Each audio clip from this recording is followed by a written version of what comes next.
આજે અખાત ત્રીજનો શુભ દિવસ છે. અખાત ત્રીજનો દિવસ એટલે વગર મુહૂર્ત જોયો દિવસ કહેવામાં આવે છે. આ દિવસે બધા જ માંગલિક કાર્યો કરવામાં આવતા હોય છે. સ્વામિનારાયણ સંપ્રદાયની અંદર અખાત ત્રીજના દિવસથી શ્રી સ્વામિનારાયણ ભગવાનને ચંદનના વાઘાના શણગાર સજવાનો પ્રારંભ કરવામાં આવે છે.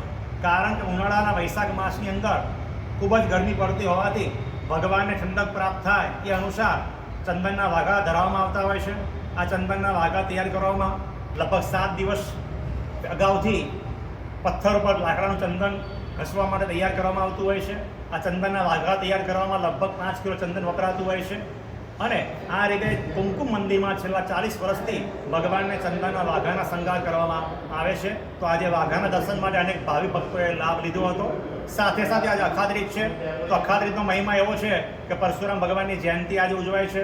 સાથે સાથે જગન્નાથ મંદિરમાંથી જે રથયાત્રા નીકળતી હોય છે એનો રથનો સમારકામનું પ્રારંભ આથી થતો હોય છે.